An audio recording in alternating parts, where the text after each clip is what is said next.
उर्दिया, मन्ना सहोदरा सहोदरिया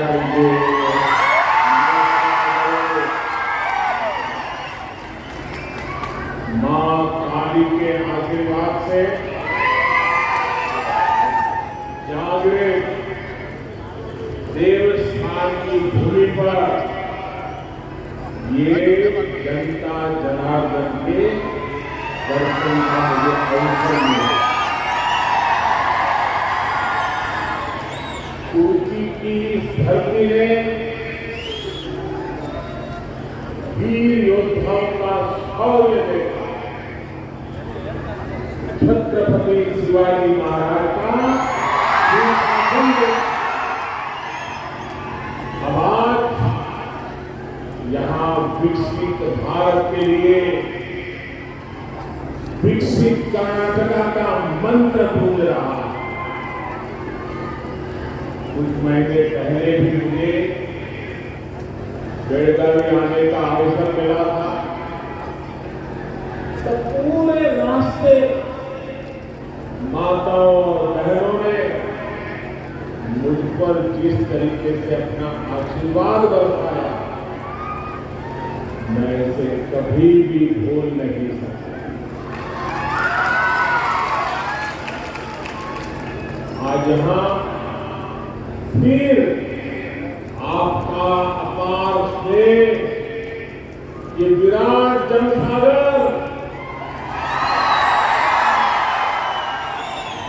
इस मंडल के बाहर भी पूरे लोग में देख रहा हूं। आपका ये अपार स्नेह, ये आपका अपनापन कर्नाटका के लिए उत्तर गुजरने की मुझे प्रेरणा देता है। आपका इतनी बड़ी संख्या में यहां आना, इस बात को पूरी ताकत से कह रहा है, ई बारिया निर्धारा, ई बारिया निर्धारा बहुमत बीजेपी सरकार।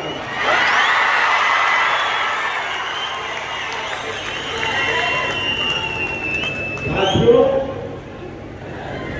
आजादी की लड़ाई हो या फिर राष्ट्र के विकास का इतिहास, जब भी मातृशक्ति के योगदान की चर्चा आएगी तो बेलगावी का नाम आता ही आता है। वीर योद्धा कित्तूर रानी चेन्नम्मा और संगोली रायण्ण का शौर्य सभी राष्ट्रभक्तों के लिए अमर प्रेरणा लेकर आता है। छत्रपति शिवाजी महाराज का कुशल नेतृत्व हमारी पीढ़ियों राष्ट्रभक्ति के लिए प्रेरित करता है। इसे मैं सौभाग्य समझता हूं कि बीजेपी सरकार को राजहंसगढ़ किले में शिवाजी महाराज की भव्य प्रतिमा स्थापित करने का अवसर मिला। भाइयों और बहनों, आज मैं आपके बीच बीजेपी के एक समर्पित कार्यकर्ता के रूप में आया, आपके साथी के रूप में आया, आपके हम सफर के रूप में आया। आज बीजेपी दुनिया की सबसे बड़ी राजनीतिक पार्टी है, तो इसमें बेलगावी के इस पूरे क्षेत्र का बहुत बड़ा योगदान है। आपने बीजेपी के विचार और विस्तार दोनों को अपने आशीर्वाद से खींचा। एक छोटे से पौधे को वटवृक्ष बनाने में सबने बहुत बड़ा योगदान दिया। आज मुझे यहाँ अनेक वरिष्ठ साथियों की याद आना बहुत स्वाभाविक। उनके अथक परिश्रम से ही भाजपा आज यहां पहुंची। आज जब डबल इंजन सरकार है, तब भी अनेक वरिष्ठ साथी दिन रात मैदान में डटे। ऐसे हर साथी को, उनके पुरुषार्थ को, भाजपा के लिए उनके समर्पण को, उनकी तपस्या को आदरपूर्वक नमन करता। साथियों, कर्नाटका में ट्रेडिशन भी है और टेक्नोलॉजी भी है। यहां स्टार्टअप और संस्कृति एक साथ सफल होती है। यहां भारत की पुरातन और नूतन पहचान एक साथ समृद्ध होती है। ये डबल इंजन से होने वाले विकास का अद्भुत मॉडल है। भाजपा ने हमेशा जन सेवा को राष्ट्र सेवा माना, जनता को जनार्दन का रूप माना है। आज जब बेलगाम में आया हूं तो आपके बीच इसी भाव के साथ 10 मई को आपको कर्नाटका को देश का नंबर 1 राज्य बनाने के लिए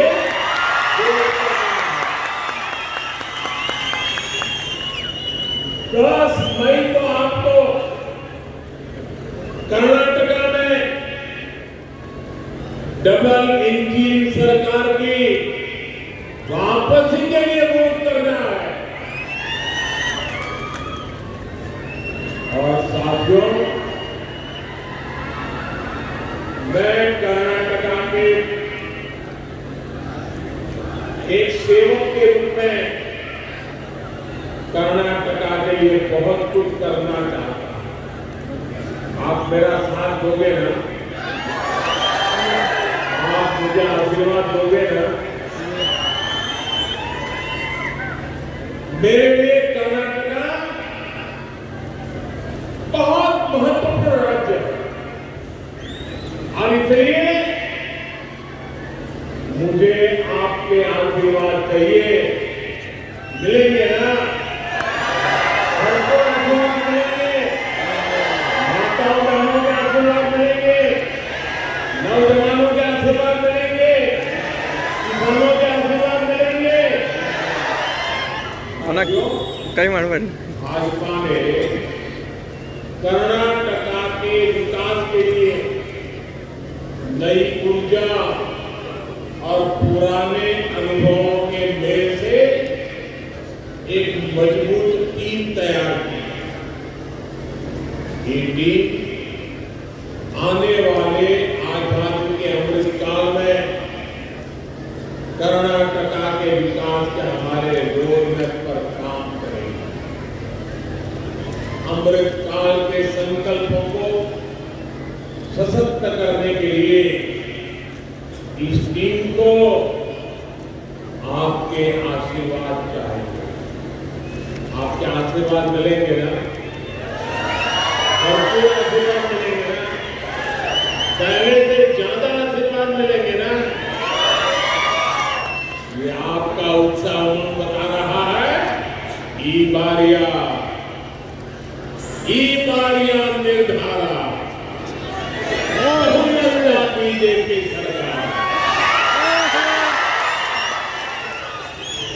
इस संकल्प को हमें मजबूती देनी है। साथियों, आपने देखा है कि भाजपा से पहले जोड़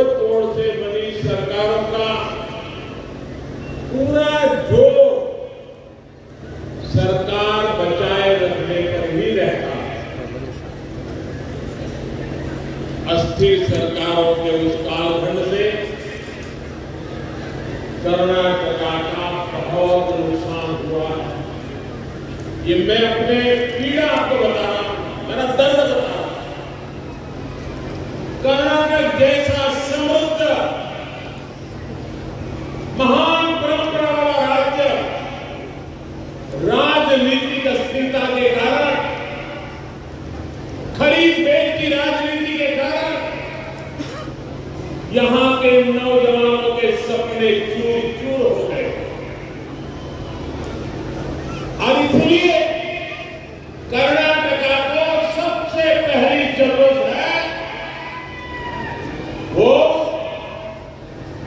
एक स्थिर राजनीतिक दल, एक मजबूत बहुमत वाली सरकार, पूर्ण बहुमत वाली सरकार।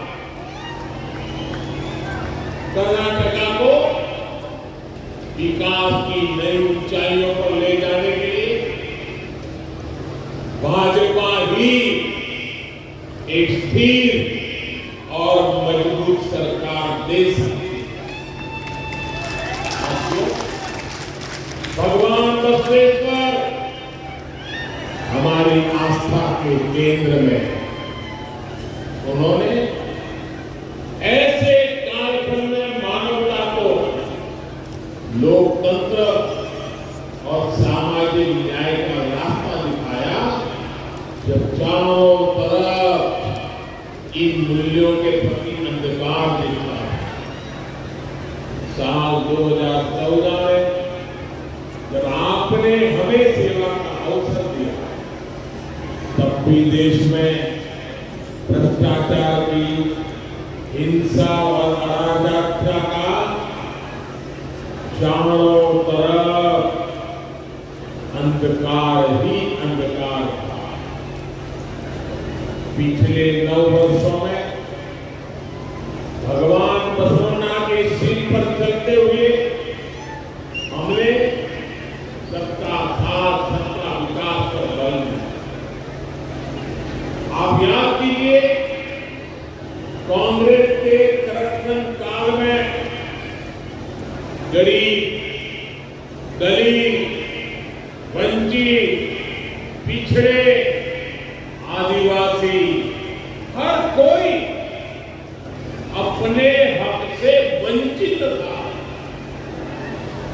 सस्ते राशन की योजना लंबे समय से हमारे देश में थी, लेकिन कांग्रेस के करप्शन काल में लाभार्थी को राशन, गरीब के पेट का राशन, वो भी पूरा नहीं मिलता था।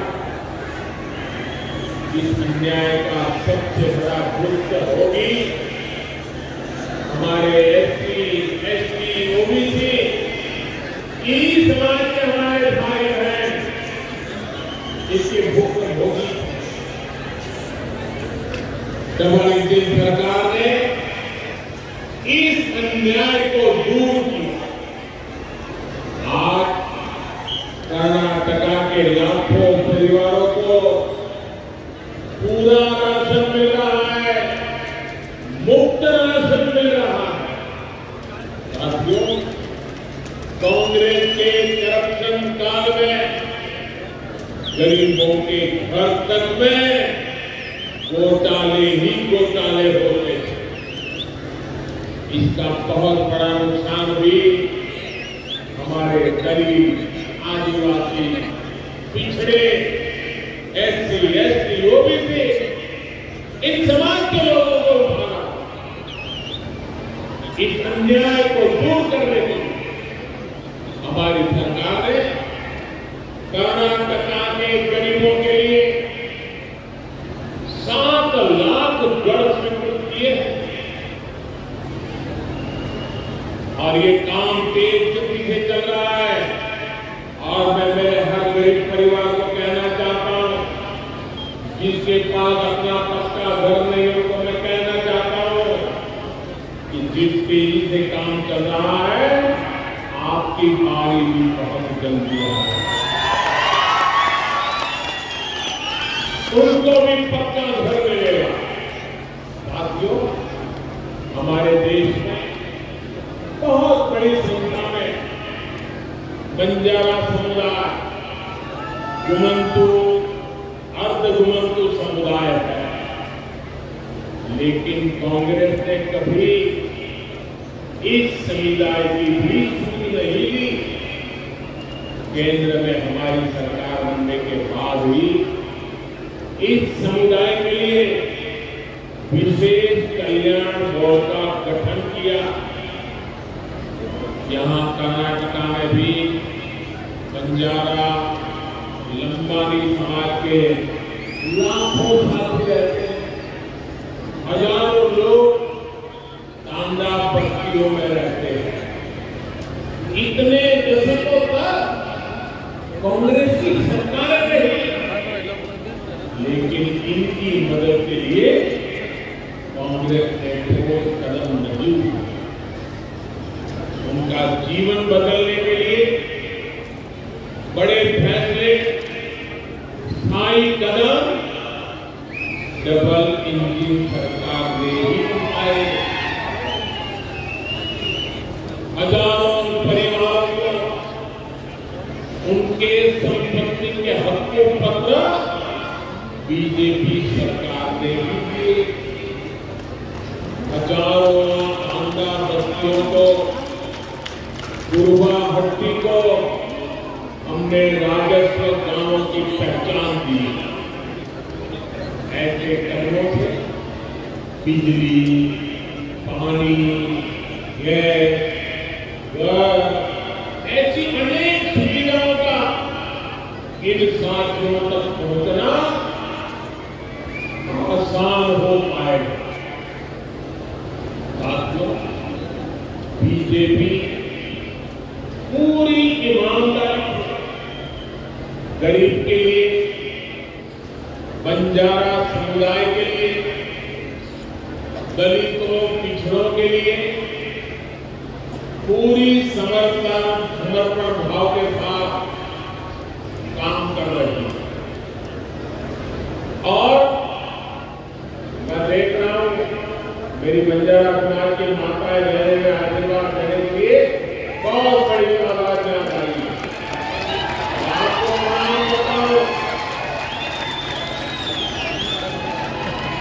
और भाइयों बहनों, हम तो इस समाज के हर वर्ग के लिए इतना काम कर रहे हैं, दिन रात काम कर रहे हैं, समर्पण भाव से कर रहे हैं, लेकिन ये कांग्रेस क्या कर रही है? कांग्रेस कभी नहीं चाहती कि आपका उत्थान हो, आपका विकास हो। इसलिए कांग्रेस एक ही काम कर रही है, मोदी को गालियां दो। आए दिन मोदी को गालियां देना यही काम। जो भी गरीबों, दलितों, पिछड़ों के लिए काम करता है, कांग्रेस उससे ऐसी ही नफरत करती है।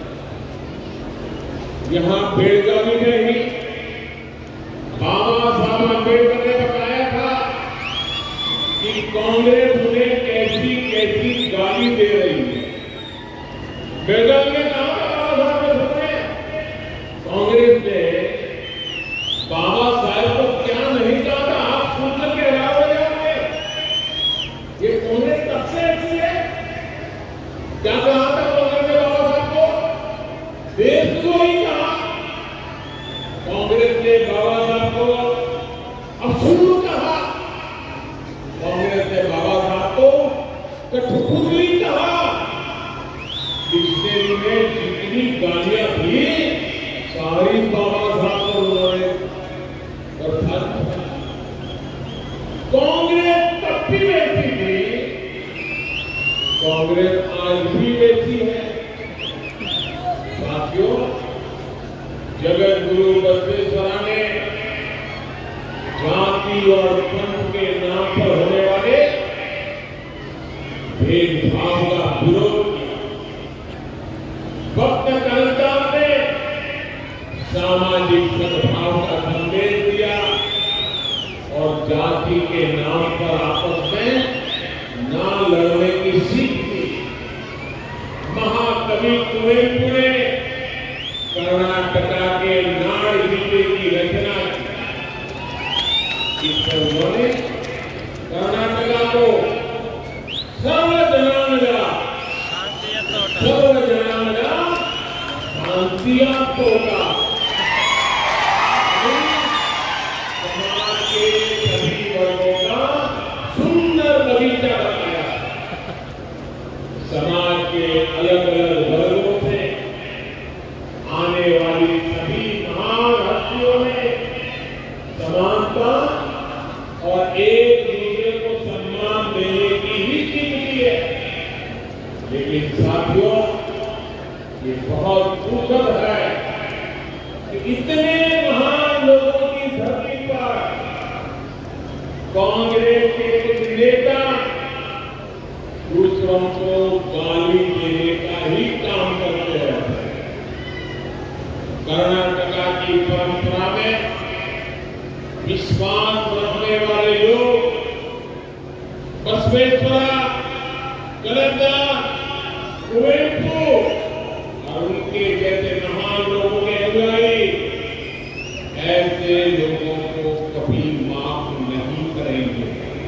भाइयों बहनों, क्या आप कांग्रेस को माफ करोगे? नहीं। क्या कांग्रेस को माफ करोगे? ये गाली गलौज करने वालों को माफ करोगे? नहीं।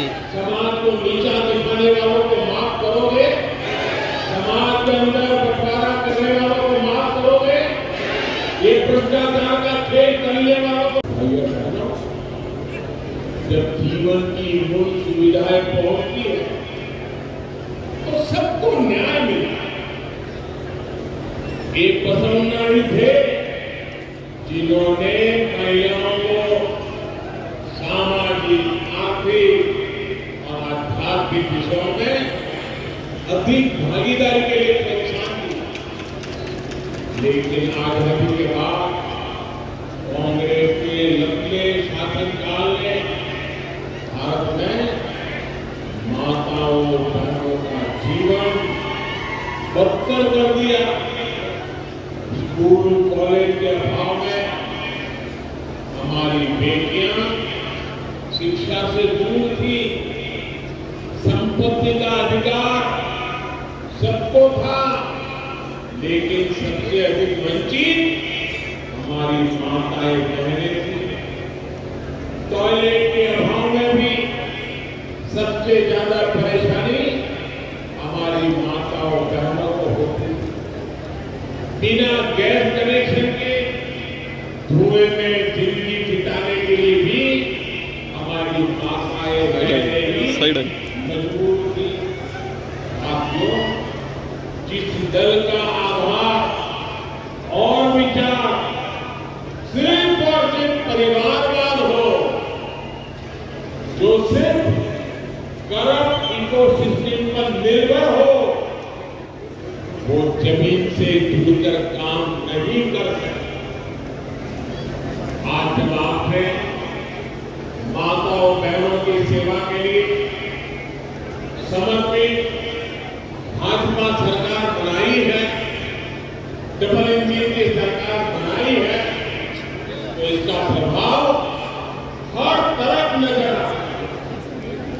हमारी सरकार ने जो 4.25 करोड़ घर बना कर दिए हैं, उसमें से 3 करोड़ से अधिक घर माताओं बहनों के नाम पर रजिस्टर है।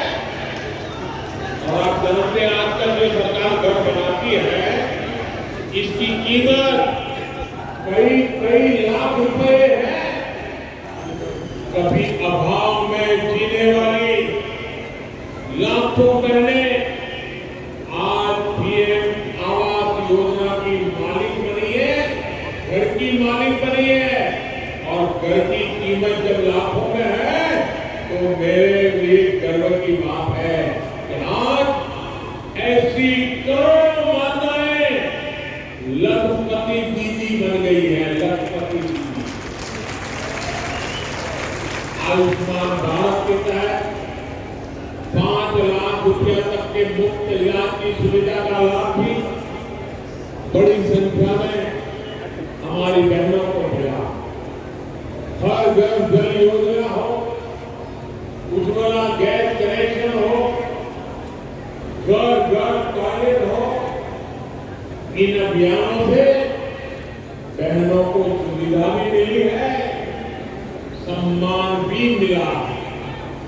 हमारे यहाँ उत्तर प्रदेश में तो मेरे काशी में तो जिसको जहाँ टॉयलेट बने ना, वहाँ माताओं बहनों ने बोर्ड लगाया, इसका नाम अब रख दिया इज्जत बोर्ड। इसके क्या भावना है? इसलिए पूरे देश में बहनों का आशीर्वाद बीजेपी को सबसे अधिक मिलता है। इसलिए कर्नाटक की बहनें आज घर घर जाकर के एक ही बात कह रही है, हर माता बहन बोल रही है, ई बारिया निर्धारा, ई बारिया निर्धारा बहुमत का बीजेपी सरकार।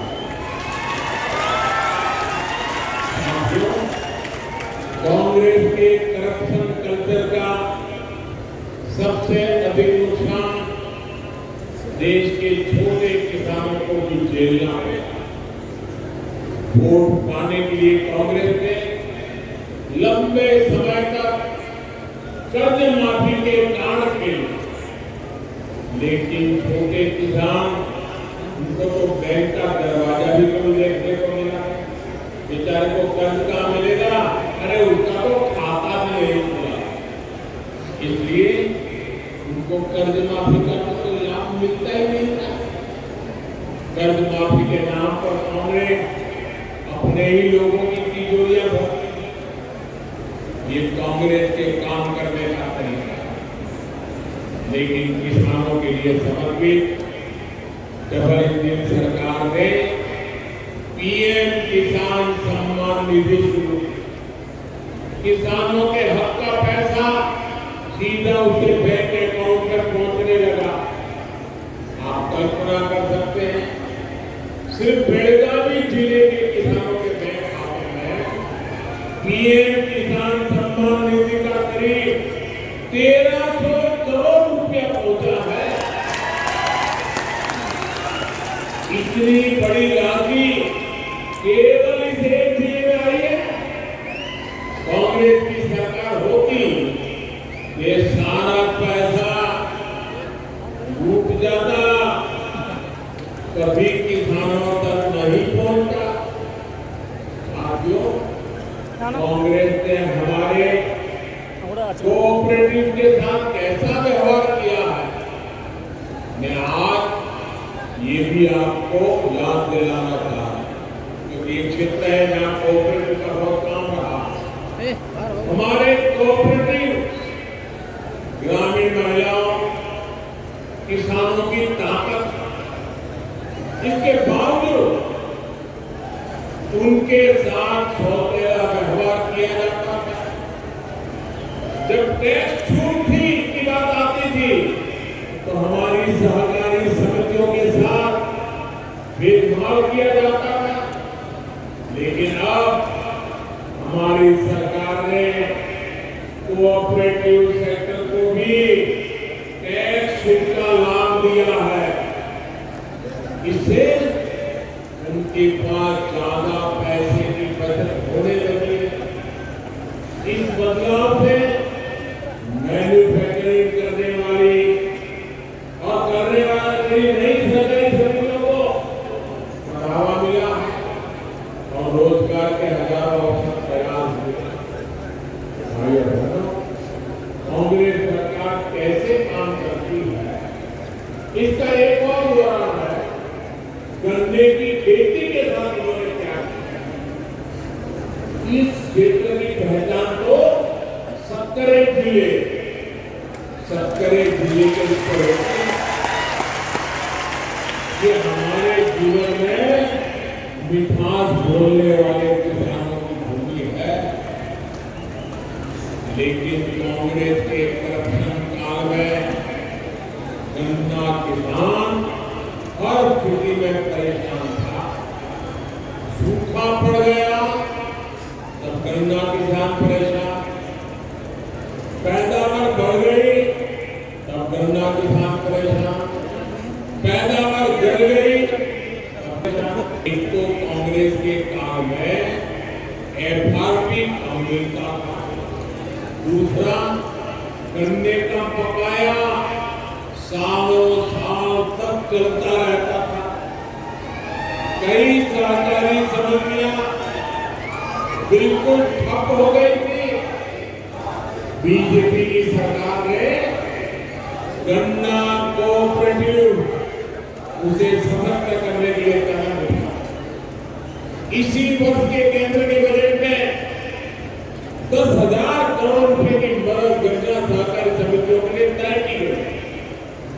प्रयास यही है कि गन्ना किसानों को समय पर भुगतान हो सके।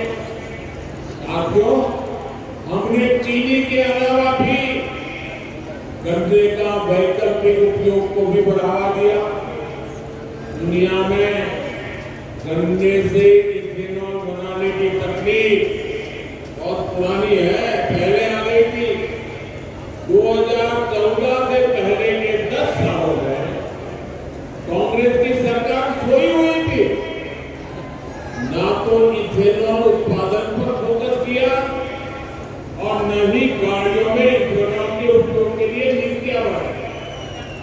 बीजेपी सरकार ने बीते 9 वर्षों में गन्ने से इथेनॉल का रिकॉर्ड उत्पादन किया है। इसके चलते गन्ना किसानों को बेहतर कीमत मिली। अब हम पेट्रोल में 20% इथेनॉल बैकिंग की तरफ बढ़ रहे हैं। जो पैसा देश से बाहर जाता था वो पैसा किसानों के पास बहनों, मोदी ने कांग्रेस के करप्शन काल के अनेक रास्ते बंद कर दिए।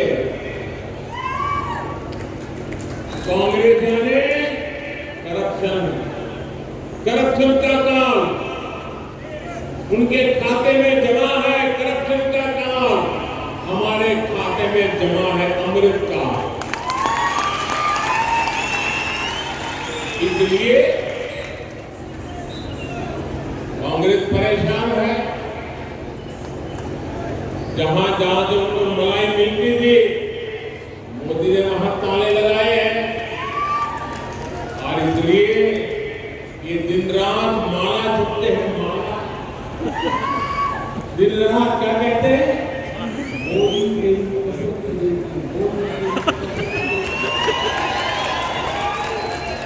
ये कांग्रेस वाले मोदी की कब्र खोदने में लगे हैं और देशवासी कमल फुलाने में लगे हैं।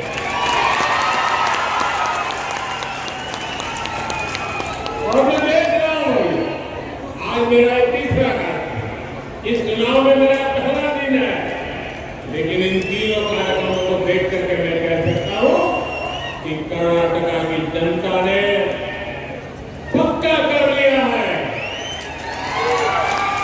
कर्नाटक की जनता पहले से अधिक ताकत से एक भाजपा की मजबूत और स्थिर सरकार बनाने का फैसला कर चुकी है।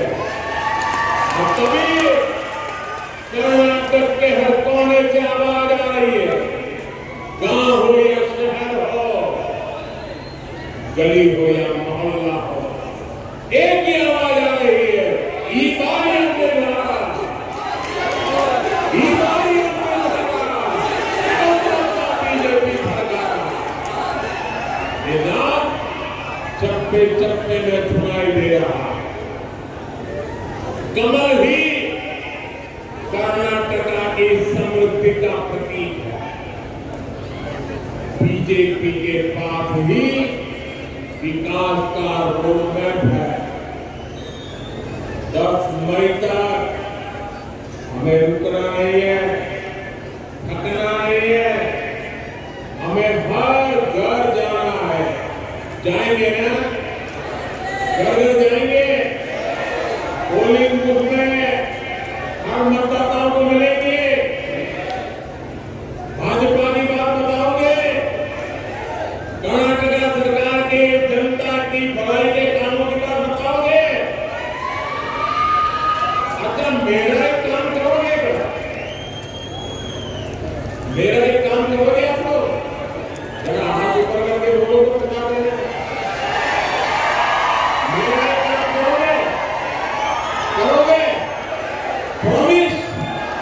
पक्का करोगे, सबको करोगे। फिर ये मेरा निजी काम है